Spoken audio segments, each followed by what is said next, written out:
You think you know the Vikings? Horned helmets, longships, and warriors dying gloriously in battle? You think their world was simple, brutal, but straightforward? Well, prepare to have everything you believed completely shattered. Because the Vikings didn't just raid and pillage. They created a sexual culture so twisted, so systematically horrifying, that it makes modern nightmares look like children's fairy tales. Imagine waking up tomorrow in medieval Scandinavia. You're getting dressed for the day when your shirt tears slightly at the collar. No big deal, right? Wrong. That tiny rip just became legal grounds for your spouse to divorce you, seize all your property, and brand you as sexually deviant for the rest of your life. In Viking society, showing even a hint of chest hair could destroy everything you'd ever worked for. But that's just the beginning. The Vikings built an entire civilization on sexual terror that governed everything from poetry to warfare in ways that would make modern legal systems seem like playground rules. What I am about to reveal isn't the romanticized version taught in schools. This is the raw, unfiltered truth pulled directly from original law codes and eyewitness accounts about how our ancestors weaponized intimacy into a tool of social control. The mathematics of this horror are staggering. Archaeological evidence shows that in some Viking settlements, over 30% of the population lived as slaves. These weren't just workers, they were human property with zero legal protection, subject to systematic abuse that was not only legal but expected. The same culture that would execute a man for wearing the wrong clothing gave owners absolute sexual rights over their enslaved captives. Here's what most people don't realize about Viking sexual practices. They weren't random acts of barbarism. They were carefully codified systems with rules more complex than modern tax codes. The Vikings had specific laws governing which words could get you killed, which clothing violations justified divorce, and which sexual positions were legally required for valid marriages. They turned human intimacy into a bureaucratic nightmare where every gesture carried life or death consequences. But before we dive into the specific horrors, you need to understand the foundation that made all of this possible. The Vikings operated on a two-tier citizenship system based entirely on perceived sexual behavior. At the top sat the penetrators, men who maintained dominant sexual roles. At the bottom cowered the penetrated, anyone suspected of sexual passivity. And suspicion alone was enough to destroy everything. The word that could end your life was arger, roughly translating to unmanly or sexually passive. But its implications went far deeper than simple name-calling. When someone publicly called you arger, you had exactly three choices: kill your accuser immediately, accept total social death, or face outlawry where anyone could murder you without legal consequence. There was no fourth option, no appeal process, no way to prove innocence. The paranoia this created was suffocating. Men watched each other constantly, analyzing every gesture for signs of unmanliness. Did someone stand too close to another warrior? Did their voice crack during battle cries? Did they show too much emotion at a funeral? Any perceived softness could trigger accusations that ended in bloodshed. The legal text spelled out exactly which words demanded immediate violence. Argyr meant instant death. Shrouded, meaning sexually used, carried the same penalty. Sworden, one who is penetrated, required immediate retaliation. These weren't insults. They were legal death sentences encoded in everyday language. And then came compound accusations that multiplied the horror. Call someone a gay-bearded arger, and you'd insulted both their masculinity and their age. That required double compensation, or double the bloodshed. The law codes from medieval Iceland contained 16 pages of sexual insults and their required violent responses, 16 pages of words that meant kill or be killed. The system was so effective because it made men police themselves. Warriors would murder their closest friends rather than let suspicions fester. The sagas record case after case of good men killing shield brothers over poorly chosen jokes. One saga tells of Thorstein murdering his cousin for mentioning he'd once worn a torn shirt that exposed his chest. The accusation didn't need to be true. Truth was irrelevant. Once spoken publicly, only blood could wash it away. Women weren't exempt from this madness, but their version worked differently. A woman calling another woman unmanly meant nothing. But accuse a woman of sexual availability, of enjoying intimacy too much, and that triggered the same violent responses. The sagas describe cases where single women had multiple men killed for suggesting they'd been friendly with traveling merchants. The psychological pressure was relentless. Vikings developed artificial behaviors to avoid suspicion. They practiced their walks to seem more masculine. They deepened their voices unnaturally. Some warriors deliberately scarred their faces to appear more violent, more safely masculine. Others grew beards specifically to avoid beardless insults that carried sexual implications. But here's where it gets truly insane. The same culture that would execute a man for perceived effeminacy celebrated gods who regularly engaged in the very behaviors they criminalized in humans.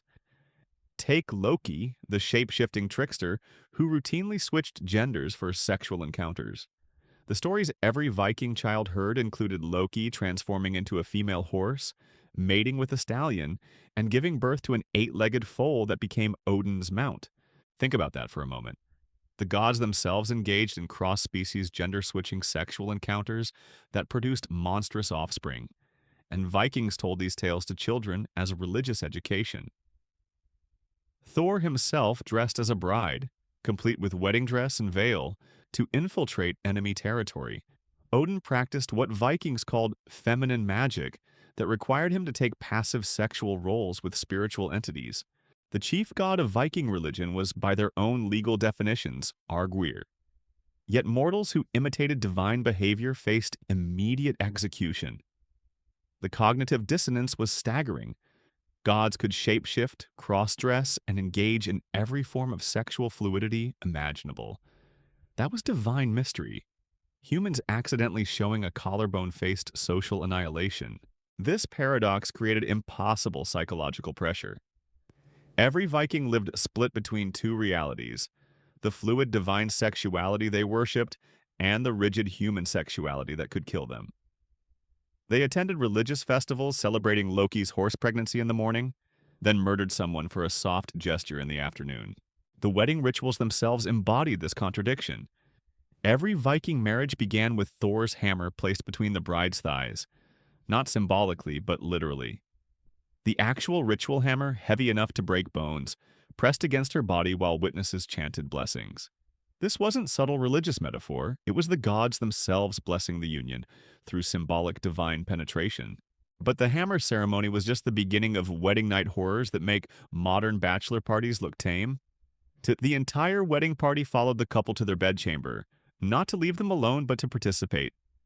Witnesses would sing increasingly explicit songs about what the couple should do. They'd shout instructions and bang drums to establish rhythm while the sacred hammer remained on the bed, its presence making every act religiously mandated. The morning after brought fresh humiliation, as the bloodied sheets were displayed publicly for examination. The same witnesses who'd participated the night before would inspect the evidence, checking for appropriate blood quantity and proper staining patterns. Too little suggested the bride wasn't virgin. Too much implied violence. The sheets became legal documents stored for potential future court cases, and this was considered the civilized part of Viking sexual culture. Wait until you discover what happened in the slave markets of Dublin, where human beings were bought and sold with the same casual efficiency used for livestock. Where 30% of the population lived in chains, subject to systematic sexual abuse that was not only legal but expected. The mathematics of human trafficking were precisely calculated. A healthy male laborer cost 12 ounces of silver. A young woman suitable for household duties brought 15 ounces. Everyone understood what those household duties included. Children under 10 sold for 8 ounces, but only if they showed no physical defects. The inspection process was deliberately dehumanizing. Buyers would force slaves to run in place, checking stamina. They'd pull back lips to examine teeth like livestock. Women faced additional violations as buyers legally examined everything, often publicly, while discussing breeding potential with the casual tone used for discussing horse bloodlines. But the real horror began after purchase. Viking law gave owners absolute sexual rights over their human property. Not just permission, but expectation. A man who didn't use his female slaves was considered strange, possibly unmanly. The same culture that policed free citizens' sexuality to murderous extremes gave total license with enslaved people. These weren't hidden criminal activities happening in dark corners. This was the economic engine that powered Viking Dublin, where slave markets operated every morning except Sundays. The infrastructure required reveals the scale.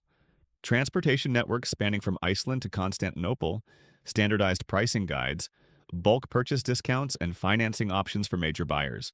The psychological torture went beyond physical abuse. Enslaved people had to watch their children sold away like cattle. They served at feasts where their captors joked about murdering their families. Some found themselves serving the very warriors who'd burned their villages and slaughtered their parents, forced to smile and pour ale for their families' killers. Female slaves faced specialized horrors. Beyond routine sexual abuse, they could be loaned to guests as hospitality gifts. Pregnancy meant either violent abortion or bearing children who'd be sold away. Some owners used slaves for public entertainment at feasts, forcing them to perform sexually for drunk warriors' amusement, while the community cheered. Even death offered no dignity. Slave bodies were disposed of like garbage in mass pits outside towns, unless their owner died first. Then came one final horror: being selected as grave goods, buried alive to serve in the afterlife. The volunteer system for this was particularly twisted, as slaves would actually compete for the honor, knowing it meant better treatment during their final days than they'd experienced in years of bondage. But perhaps the most disturbing aspect was how completely normalized this became. Archaeological evidence shows that entire Irish bloodlines vanished into Viking slave networks. Genetic studies reveal population bottlenecks in certain regions, corresponding directly to slave collection periods. The trauma is literally written in DNA and cultural memory, passed down through generations. And we're just getting started. Because the Vikings didn't stop at enslaving bodies. They perfected techniques for destroying souls while keeping their victims alive to suffer. The systematic psychological warfare they developed makes modern interrogation techniques look like gentle persuasion. The screams echoing from the ritual chamber weren't cries of pain. They were something far worse. They were the sounds of consciousness being systematically destroyed while keeping the body perfectly intact. The Vikings had discovered something that modern psychology is only beginning to understand. You can break a human mind without touching their flesh, and the results last far longer than any physical wound. Picture this scene from a Viking temple in 9th century Norway. A captured Saxon monk sits chained to a wooden chair, physically unharmed, but surrounded by instruments that chill the blood. Not torture devices in the traditional sense, but tools designed to attack the mind itself. Mirrors positioned to create disorienting reflections. Bells that ring at carefully calculated intervals to disrupt sleep patterns. Masks carved with faces that seem to shift and change in flickering torchlight. The Vikings called this process soul-breaking, and they'd refined it into a science that would impress modern interrogators. They understood that destroying someone's sense of reality was far more effective than destroying their body. A broken arm heals in weeks. A broken mind might never recover, and that's exactly what they wanted. The technique began with sensory manipulation that seems almost gentle compared to their other practices. Captives would be fed foods that tasted wrong, not poisoned, but somehow off in ways their minds couldn't process. Water that looked pure but carried unfamiliar minerals that created strange dreams.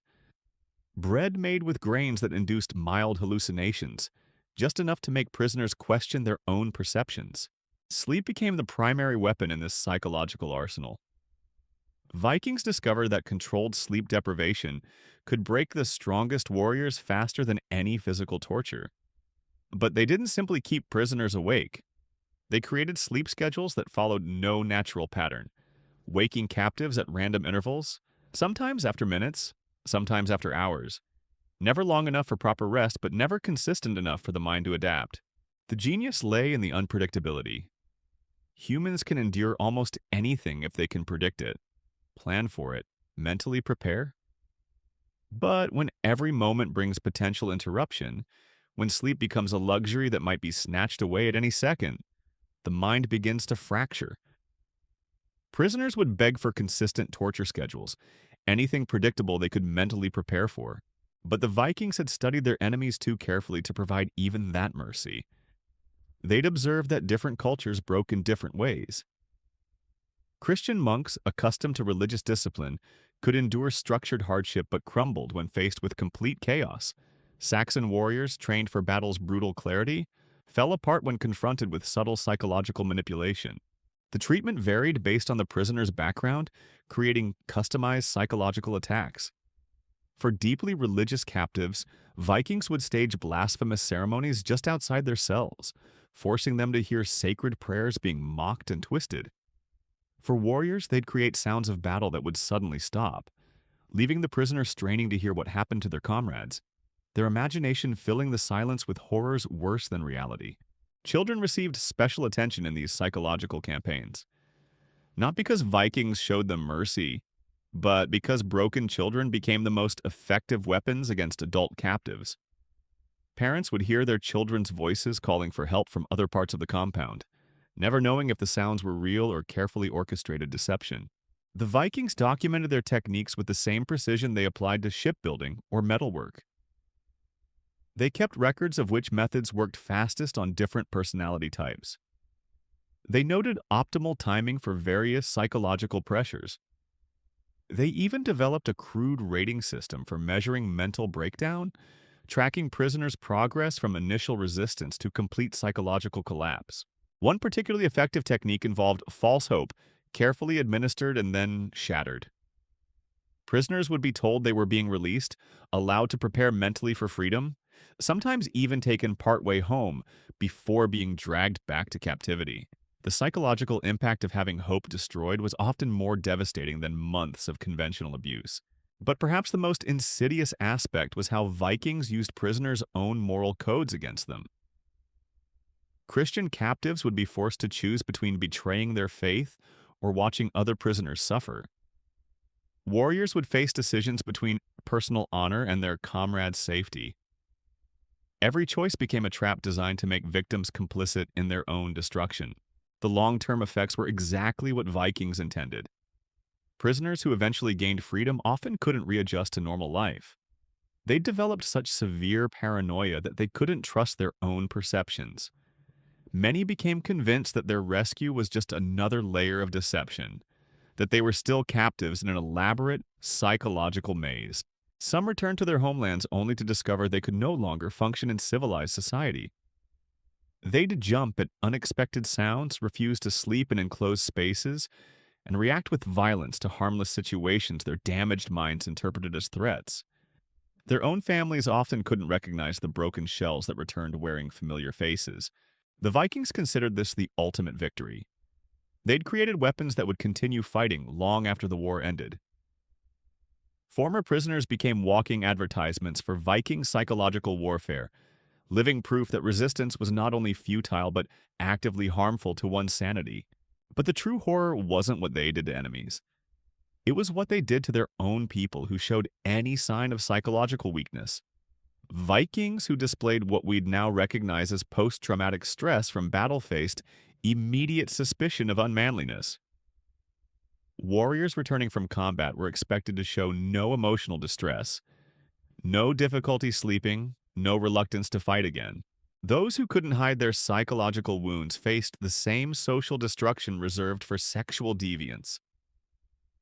A warrior who flinched at sudden sounds, who showed nervousness around weapons, who displayed any sign that violence had affected his mind, risked being branded as cowardly or effeminate. The treatment for battlefield trauma was often worse than the original traumatic experience. This created a feedback loop of psychological damage that poisoned entire communities. Men who'd been broken by combat had to hide their symptoms, often turning to alcohol or violence to maintain appearances of mental strength. Their untreated trauma manifested in domestic abuse, unpredictable rage, and increasingly desperate attempts to prove their masculinity remained intact. The effects rippled through families and communities for generations. Children raised by psychologically damaged fathers learned that emotional expression was dangerous, that vulnerability invited attack, that strength meant suppressing any sign of human feeling. They grew up to become adults who perpetuated the same cycles of psychological abuse they'd witnessed. Women in these communities developed their own survival strategies, learning to navigate the unpredictable moods of traumatized men while hiding their own emotional responses to constant threat. They became experts at reading microexpressions, anticipating violence, and protecting their children from fathers whose minds had been shattered by experiences they could never discuss. The medical understanding of psychological warfare that Vikings developed was centuries ahead of their time, but they used this knowledge purely for destruction. They could identify the precise pressure points of human consciousness, the exact techniques needed to shatter specific personality types, the optimal timing for maximum psychological damage. Modern interrogation experts studying Viking techniques are often shocked by their sophistication. These weren't crude barbarians stumbling onto effective methods. They were systematic researchers who documented, refined, and perfected psychological torture with scientific precision. Their understanding of human psychology was disturbingly advanced, applied with ruthless efficiency to break their enemies' minds. The legacy of these techniques extended far beyond individual victims. Entire cultures learned to fear Viking psychological warfare more than their physical violence. Communities would surrender rather than risk having their leaders subjected to soul-breaking techniques that would leave them alive but mentally destroyed, unable to function as effective rulers. But even these psychological horrors pale compared to what happened when Vikings combined mental manipulation with their most twisted religious practices. Because they didn't just break minds for tactical advantage, they incorporated psychological torture into their most sacred rituals, creating ceremonies where destroying human consciousness became an act of worship that supposedly pleased their gods. The temple drums began at sunset, their rhythm designed to synchronize with human heartbeats and slowly accelerate beyond what the body could naturally follow. By midnight, captives would be gasping for breath as their cardiovascular systems tried to match the impossible tempo. But this wasn't the warm-up. This was just preparation for what Vikings called the sacred unmaking, a religious ceremony where psychological destruction became divine worship. Picture the scene inside a Norwegian temple circa 850 AD. Captured enemies, already weakened by weeks of soul-breaking techniques, are brought before an altar carved with symbols that hurt to look at directly. The priests haven't just studied psychological warfare. They've weaponized it into religious practice, creating rituals where breaking human minds becomes an offering to gods who supposedly feast on shattered consciousness. The ceremony begins with what appears to be mercy. Prisoners are given food, clean clothes, even allowed to wash. For the first time in weeks, they experience basic human dignity. Their guards speak kindly, offer comfort, suggest that perhaps their ordeal is ending. Hope, carefully cultivated, becomes the trap that makes everything that follows exponentially more devastating. But here's where Viking religious psychology reaches levels of sophistication that make modern cults look amateur. The priests don't just break down their victims randomly. They've identified specific spiritual beliefs that each prisoner holds dear, then systematically corrupt those beliefs until faith itself becomes a source of torment rather than comfort. Christian captives face perverted versions of their own religious ceremonies. Vikings stage mock baptisms using blood instead of water, forcing prisoners to watch their sacred rituals transformed into blasphemous theater. They recite corrupted prayers that sound almost correct, but contain subtle changes that make devout Christians physically ill to hear. The familiar becomes horrifyingly unfamiliar, destroying the mental anchors that prisoners use to maintain sanity. For pagan captives from other cultures, Vikings employed different techniques. They'll claim to worship the same gods but perform rituals so twisted that prisoners can't reconcile what they're seeing with their own religious understanding. Sacred symbols are displayed upside down or combined in ways that create cognitive dissonance so severe it causes actual physical symptoms. The genius of this approach lies in how it attacks identity at the deepest level. Religion isn't just belief for these prisoners. It's the foundation of who they are, how they understand reality, their connection to something greater than themselves. When that foundation crumbles, everything else collapses with it. The priests document each prisoner's breaking point with clinical precision. They note which corrupted prayers cause the strongest reactions, which blasphemous ceremonies trigger the most psychological distress, which combinations of religious violation and physical discomfort produce optimal results. They're conducting research using human souls as laboratory specimens. But the truly horrific aspect is how Vikings integrate sexual humiliation into these religious ceremonies.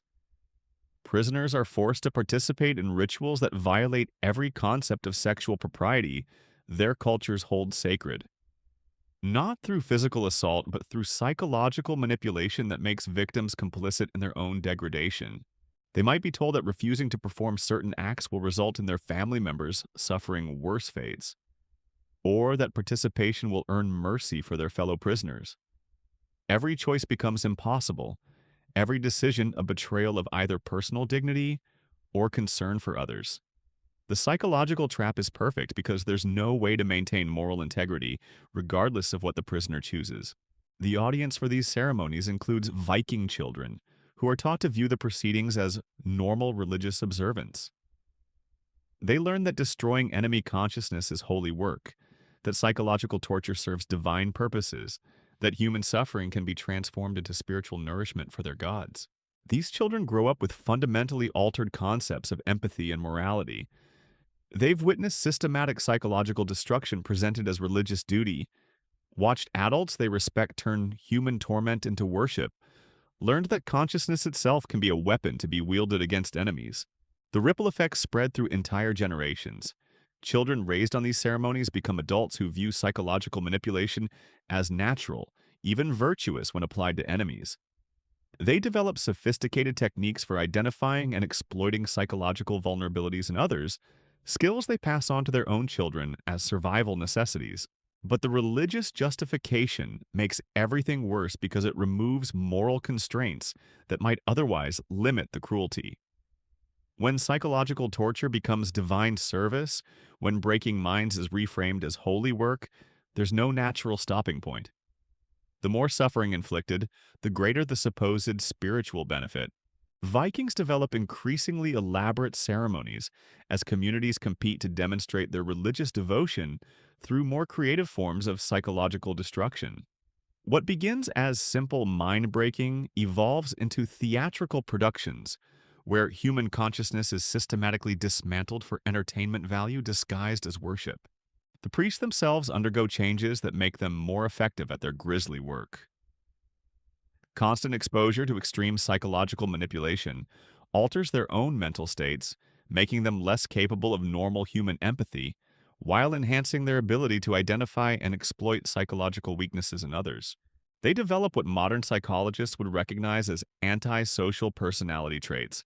But within Viking culture, these changes are viewed as spiritual advancement. Priests who can destroy minds most efficiently are considered closest to their gods, most blessed with divine favor, most worthy of community respect and authority. The training process for these religious positions involves systematic desensitization to human suffering that would horrify modern mental health professionals. Aspiring priests are gradually exposed to increasing levels of psychological cruelty until they can participate without emotional reaction, their natural empathy systematically destroyed through carefully controlled exposure therapy. But even more disturbing is how these techniques spread beyond religious contexts into everyday Viking society. The psychological manipulation methods developed for sacred ceremonies begin appearing in legal proceedings, business negotiations, and domestic disputes. Entire communities become skilled at identifying and exploiting each other's mental vulnerabilities. Marriage negotiations involve psychological profiling to determine which manipulation techniques will be most effective against potential spouses. Business partnerships include assessments of psychological breaking points to ensure advantages in future disputes. Even children's games incorporate elements of mental manipulation as training for adult social interactions. The line between religious ceremony and daily life dissolves until psychological warfare becomes the default mode of human interaction. Vikings don't just use these techniques against enemies. They employ them against neighbors, family members, anyone whose behavior they want to control or whose resources they want to access. Women in this environment develop extraordinary skills at psychological self-defense, learning to identify manipulation attempts, deflect mental attacks, and protect their children from community members who view psychological domination as normal social interaction. But these defensive skills come at enormous personal cost. Living in constant psychological warfare takes a toll that manifests in ways Vikings don't fully understand. Communities experience epidemic levels of what modern medicine would recognize as anxiety disorders, depression, and complex trauma responses.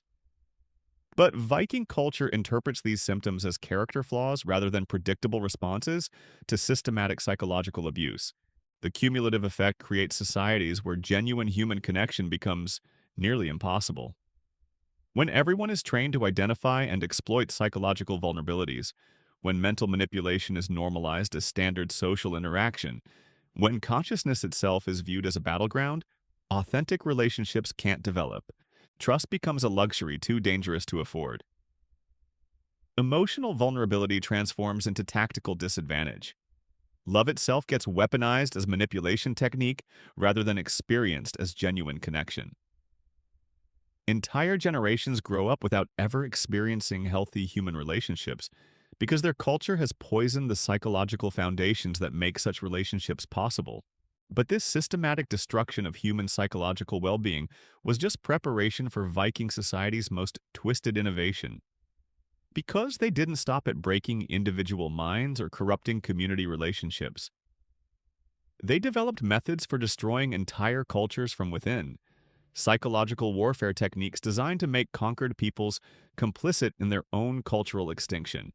The process begins subtly, almost benevolently. Viking conquerors arrive not with immediate violence but with offerings of trade, cultural exchange, and mutual cooperation. They study conquered peoples carefully, identifying the core beliefs, values, and traditions that hold these cultures together. Then they begin the slow work of corruption from within. Sacred traditions get modified in small ways that seem insignificant but fundamentally alter their meaning. Religious ceremonies are preserved but performed with slight changes that gradually drain them of spiritual power. Cultural heroes are celebrated, but their stories are retold with subtle modifications that transform inspiring figures into cautionary tales. The genius lies in making conquered peoples active participants in their own cultural destruction. Vikings don't simply impose their values through force. They manipulate existing cultural structures until native populations voluntarily abandon their own traditions in favor of Viking alternatives that seem more practical, more powerful, more aligned with changed circumstances. Children become the primary targets because they're most susceptible to cultural manipulation and will eventually become adults who pass altered traditions to their own offspring. Viking educators present themselves as helpful teachers offering valuable skills, but their lessons systematically undermine the psychological foundations of native cultures. Language becomes a weapon in this cultural warfare. Vikings don't forbid native languages, but gradually introduce Norse words and concepts that don't translate cleanly, forcing speakers to adopt Viking mental frameworks to express ideas their own languages can't accommodate. Over generations, thought itself becomes colonized as vocabulary shapes consciousness. Religious beliefs face similar manipulation as Vikings identify compatible elements in native faiths and slowly merge them with Norse mythology until conquered peoples find themselves worshipping Viking gods without realizing how their beliefs have been transformed. The familiar gradually becomes foreign while the foreign becomes familiar. Marriage practices provide another avenue for cultural destruction as Vikings intermarry with conquered populations, but always on terms that favor Norse customs over native traditions. Children of these unions grow up bicultural, but with Viking practices positioned as superior, more sophisticated, more connected to power and success. The psychological impact compounds across generations until conquered peoples find themselves culturally adrift, no longer fully connected to ancestral traditions, but never completely accepted into Viking society either. They exist in psychological limbo, belonging fully to neither culture while serving Viking interests through their displaced loyalty. This cultural destruction proves more effective than simple military conquest because it creates conquered peoples who willingly serve Viking interests, believing they're making free choices rather than recognizing how their decision-making processes have been systematically manipulated to favor outcomes that benefit their conquerors. The techniques are so sophisticated that many victims never realize they've been psychologically conquered until it's too late to recover their original cultural identity. By then, the knowledge necessary to reconstruct authentic traditions has been lost, replaced by Viking-influenced alternatives that masquerade as ancient wisdom while serving contemporary political purposes. But even this cultural psychological warfare was merely the foundation for Viking society's most horrifying achievement: the systematic transformation of human sexuality into a weapon of social control so sophisticated that it makes modern propaganda campaigns look like amateur hour. Because Vikings didn't just conquer bodies and minds, they conquered the very concept of intimacy itself. The transformation began in childhood, long before Vikings understood what was happening to them. Picture a 6-year-old Norse child watching their first wedding ceremony, absorbing lessons that would shape their entire understanding of human intimacy. They're not just witnessing a celebration, they're receiving their first education in how sexuality serves as the ultimate tool of social control. The child watches as the bride's family negotiates not just dowry amounts, but specific sexual obligations that will govern the marriage. They hear relatives discussing consummation requirements with the same casual tone used for planning harvest schedules. They observe how wedding guests openly debate the couple's expected performance, treating intimate human connection as community entertainment. But here's where Viking sexual conditioning becomes truly insidious. These children don't learn about sexuality through gradual discovery or gentle guidance.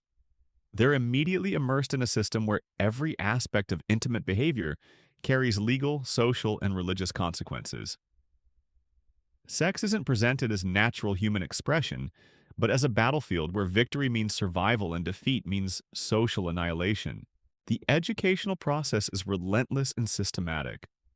Children learn to categorize every human interaction through sexual hierarchies. They discover that showing emotion makes you vulnerable to accusations of effeminacy. They understand that physical affection between same-gender friends requires careful management to avoid deadly suspicions. They absorb the lesson that intimacy itself is dangerous unless performed according to rigid community standards. By adolescence, these children have internalized sexual paranoia so completely that it becomes their default mode of social interaction. They've learned to analyze every gesture for sexual implications, to interpret every word through frameworks of dominance and submission, to view human connection primarily as opportunity for exploitation or vulnerability to attack. The psychological damage compounds as they mature because Vikings never experienced sexuality as private, personal exploration. Every intimate encounter carries the weight of community judgment, legal consequences, and potential violence. Young people approach their first sexual experiences not with curiosity or affection, but with terror of performing incorrectly and facing social destruction. Marriage becomes the ultimate test of this conditioning. Newlyweds don't just commit to each other, but to performing their relationship for constant community scrutiny. Their sexual adequacy will be evaluated by witnesses, discussed at public gatherings, and used as evidence in potential future legal proceedings. Privacy doesn't exist because the community has collective ownership of every couple's intimate life. The wedding night witness requirements reveal how completely Vikings had weaponized sexuality. It's not enough for couples to consummate their marriage. They must do so in ways that satisfy community observers who will testify about their performance. The pressure transforms what should be intimate connection into theatrical production, where bad reviews carry devastating consequences. But the real genius of Viking sexual control lies in how it makes people police themselves. Once individuals understand that any aspect of their intimate behavior might be scrutinized, analyzed, and used against them, they begin monitoring their own thoughts and feelings with obsessive intensity. Self-censorship becomes automatic as people learn to suppress any sexual impulse that might invite community judgment. This internal surveillance system proves more effective than external enforcement because it operates constantly. Vikings don't just modify their behavior when others are watching. They alter their fundamental relationship with their own sexuality, treating natural impulses as potential threats to survival rather than normal human experiences. The psychological mechanisms involved would fascinate modern researchers studying social control techniques.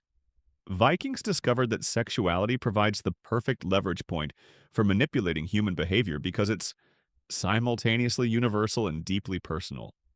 Everyone has sexual feelings, but those feelings become weapons when subjected to community regulation. The system creates what psychologists would recognize as learned helplessness on a massive scale. When any sexual expression might trigger accusations that destroy your life, the safest strategy becomes complete suppression of sexual agency.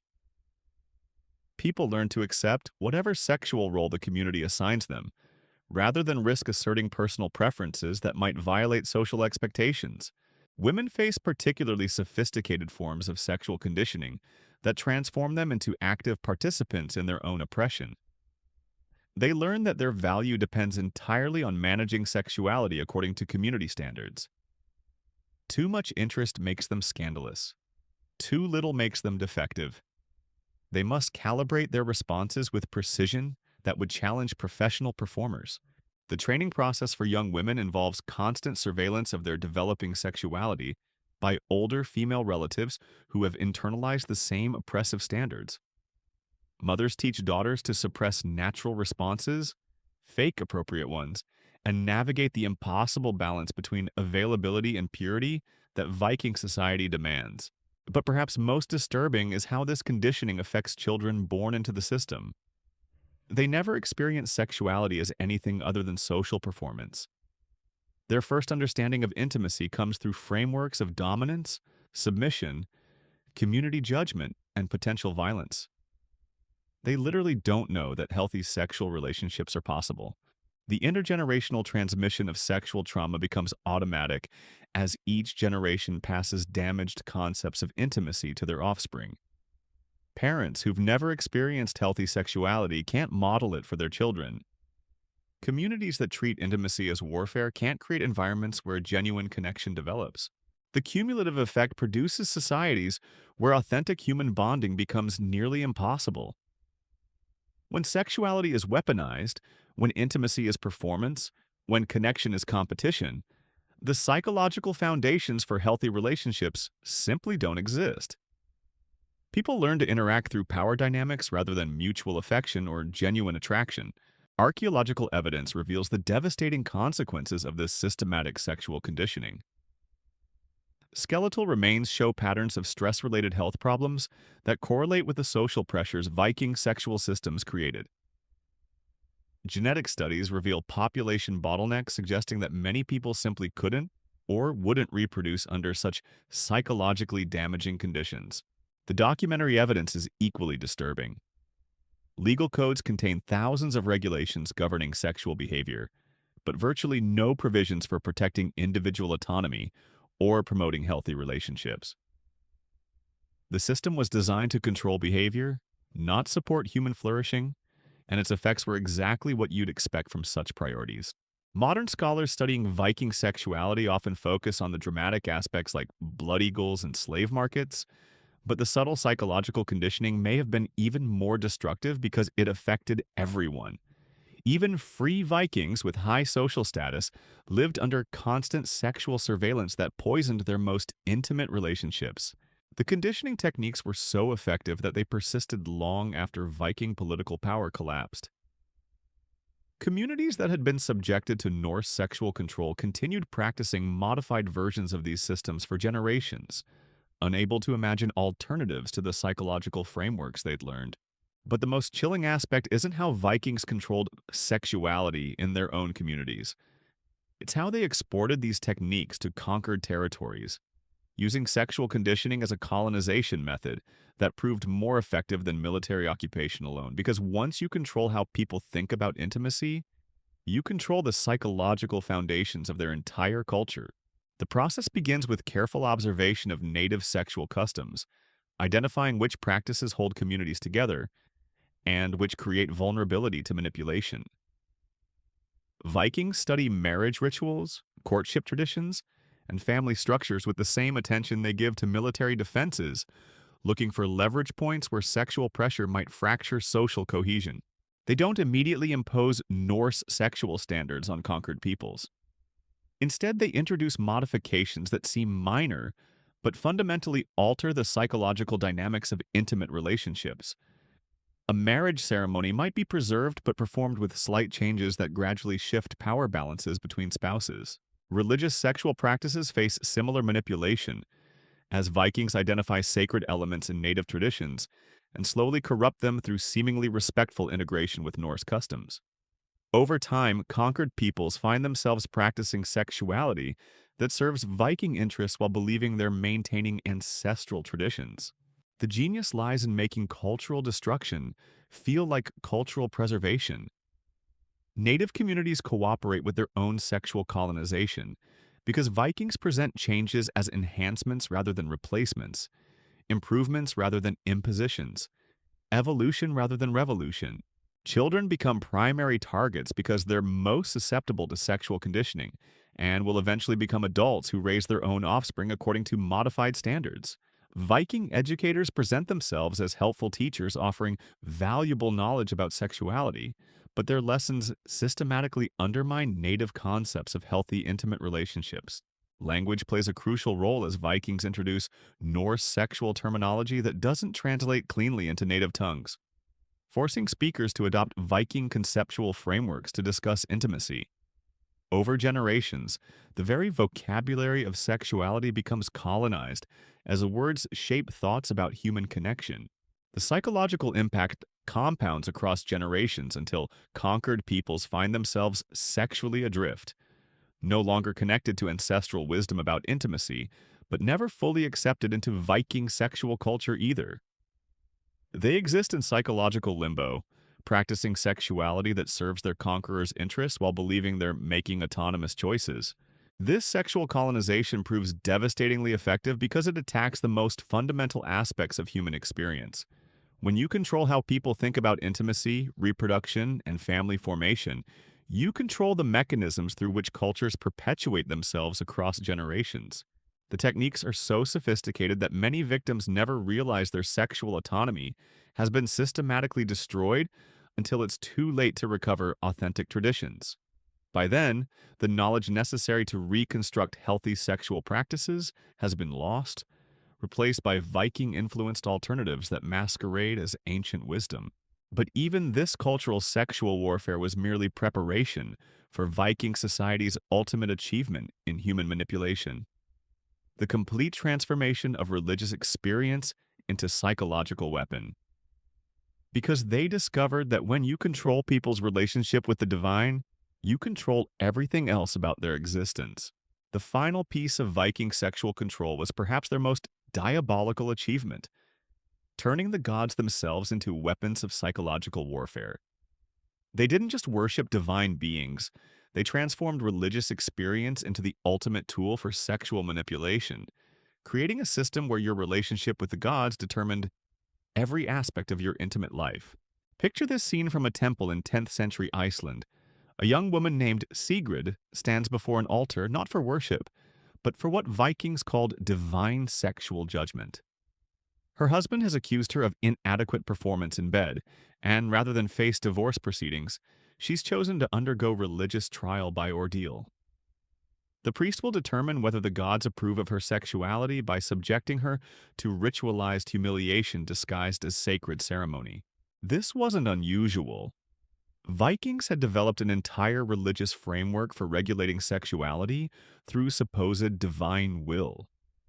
They claimed their gods demanded specific sexual behaviors from mortals, and any deviation from these requirements invited supernatural punishment that would destroy individuals, families, and entire communities. The religious sexual regulations were impossibly complex and deliberately contradictory. The fertility god Freyr demanded aggressive sexual pursuit from his male followers, while the war god Tyr required sexual restraint that bordered on celibacy. Odin expected his worshippers to demonstrate sexual dominance, while Frigg demanded they show sexual submission. No one could satisfy all divine requirements simultaneously, which gave priests unlimited power to find religious justification for punishing anyone's sexual behavior. The genius of this system lay in how it made people seek their own sexual oppression. Rather than having standards imposed by force, Vikings voluntarily submitted to increasingly restrictive religious requirements because they believed divine approval depended on sexual compliance. They policed their own intimate behavior more thoroughly than any external authority could manage.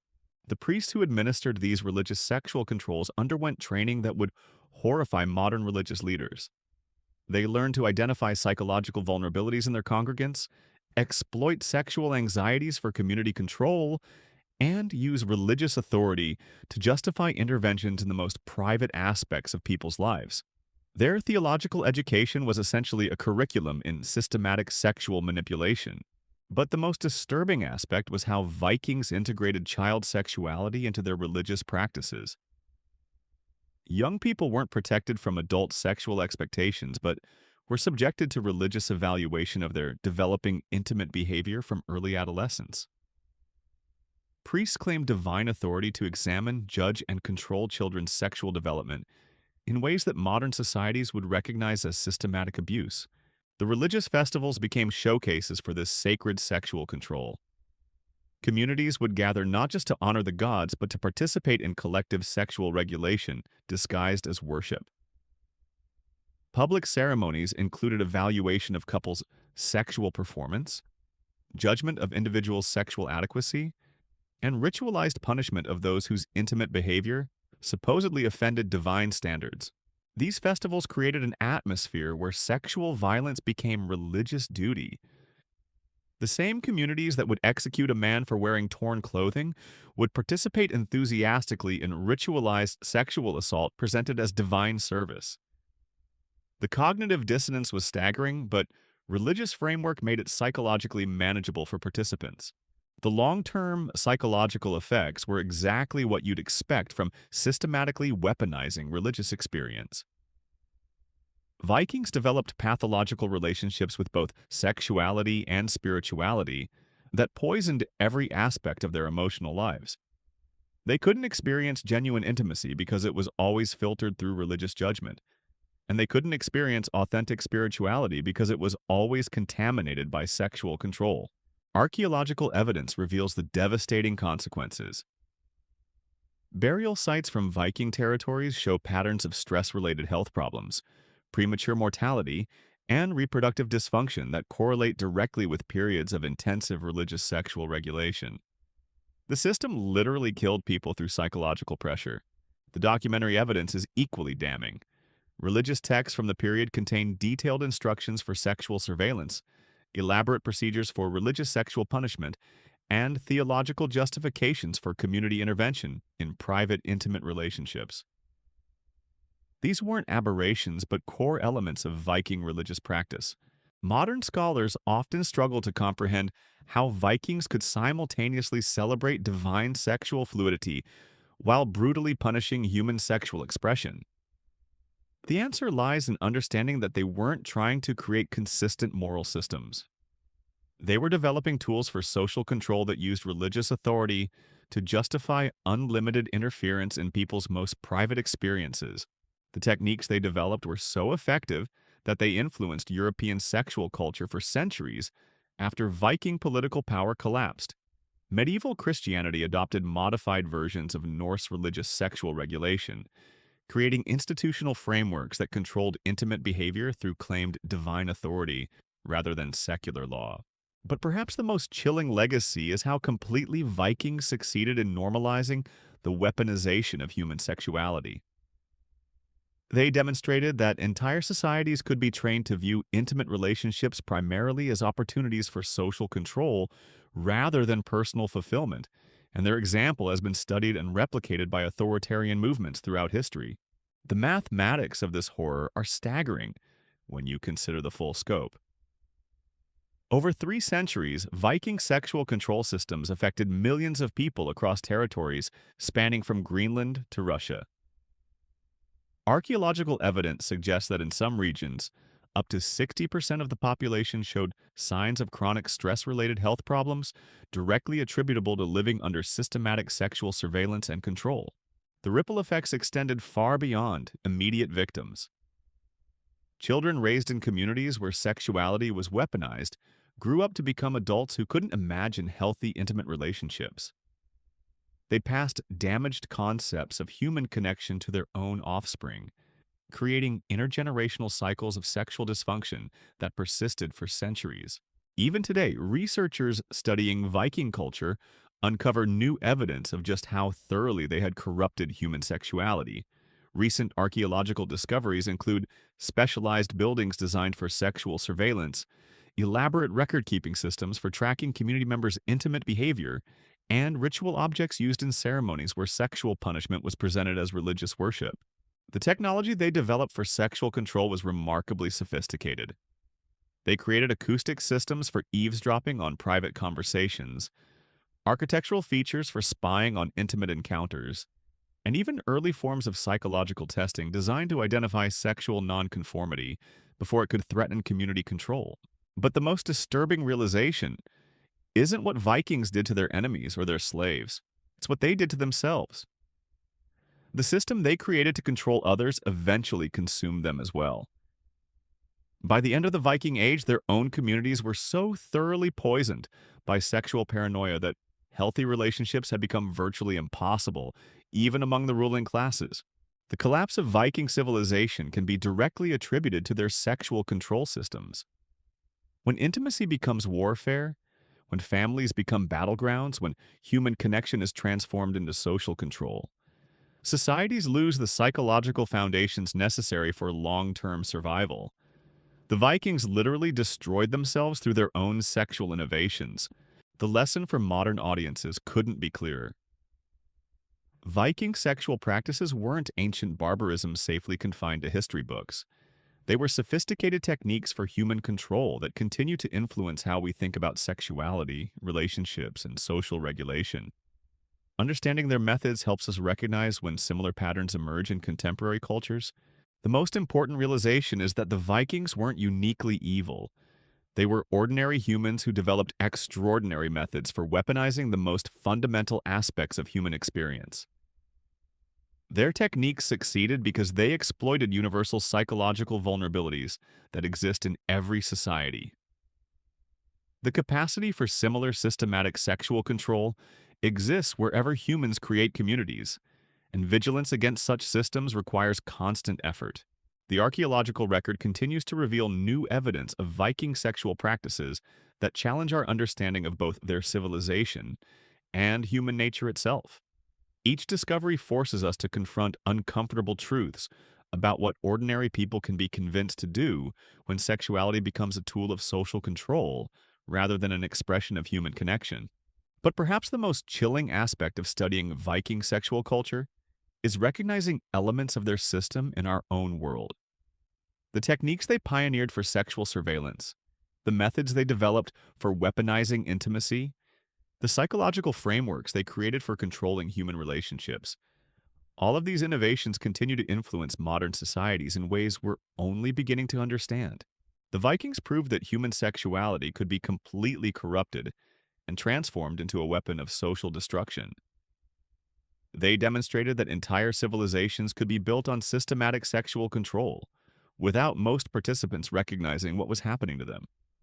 And they showed that once such systems take hold, they become self-perpetuating cycles that destroy the very societies that create them. Their legacy serves as both warning and instruction manual. Warning about what happens when sexuality is weaponized, and instruction manual for recognizing the early signs of such weaponization in our own communities. Because the Vikings weren't ancient monsters safely contained in history, they were humans like us, who made choices that led them down paths of systematic sexual control that ultimately destroyed everything they claimed to be protecting. Today, we can walk away from toxic relationships. We can choose our partners, set boundaries, protect our children from harmful traditions. We have legal systems that recognize individual autonomy, therapeutic resources for healing trauma, and social movements that challenge oppressive practices. These freedoms didn't emerge naturally. They were fought for by people who understood the alternative. The Vikings created the perfect case study in what happens when human sexuality becomes a weapon of mass social control. Their techniques were so effective that echoes persist in modern authoritarian movements, religious extremism, and systems of oppression that continue to plague societies worldwide. But their ultimate failure proves that such systems contain the seeds of their own destruction. When you turn love into warfare, you don't just destroy individuals, you destroy the social bonds that hold civilizations together. When intimacy becomes performance, communities lose their capacity for genuine human connection. When sexuality is weaponized, societies become too psychologically damaged to reproduce themselves across generations. The archaeological evidence tells the final chapter of this story. Viking settlements from the later period show dramatic population declines, increased infant mortality, and skeletal evidence of widespread stress-related disorders. Communities that had thrived for centuries began collapsing not from external invasion, but from internal psychological breakdown. Their sexual control systems had become so toxic that people simply stopped participating in the basic social functions necessary for civilization. Marriage rates plummeted. Birth rates collapsed. Young people fled to other societies where human connection was still possible. The Vikings had created a culture so hostile to healthy relationships that it literally bred itself out of existence. But here's the truly sobering realization. The Vikings weren't uniquely capable of such systematic horror. They were ordinary humans who made incremental choices that led to extraordinary cruelty. Every technique they developed, every control mechanism they perfected, every psychological weapon they created, started with small compromises that seemed reasonable at the time. That's the real lesson of Viking sexual practices. They show us how quickly and completely human sexuality can be corrupted when communities prioritize control over connection, fear over love, power over partnership. They demonstrate that the capacity for such systematic abuse exists in every society, waiting to emerge whenever we allow collective fear to override individual dignity. The price of freedom is eternal vigilance against the Viking impulse that lives within every human community. The impulse to control rather than trust, to dominate rather than cooperate, to weaponize rather than celebrate the most fundamental aspects of human experience. Their story serves as both warning and inspiration. Warning about what we're capable of becoming, and inspiration to choose a different path. So the next time you hear someone argue that we need more social control over sexuality, remember the Vikings. The next time someone suggests that individual freedom must be sacrificed for community order, think about those empty longhouses and silent burial grounds. The next time anyone claims that systematic oppression serves a greater good, consider the civilization that destroyed itself through the very controls it claimed would make it strong. The Vikings built their legacy on a foundation of sexual terror that consumed everything they touched. Their story reminds us that the most dangerous monsters aren't the ones who attack from outside. They're the ones we become when we allow fear to transform love into warfare, intimacy into oppression, and human connection into weapons of mass destruction. Human sexuality, in all its complexity and vulnerability, remains one of our species' greatest gifts. The Vikings showed us what happens when that gift is corrupted into a curse. Their civilization died so that we might learn to choose differently. The question is, will we honor that sacrifice by protecting the freedoms they destroyed, or will we repeat their mistakes and face the same inevitable collapse? The choice, as it always has been, remains ours.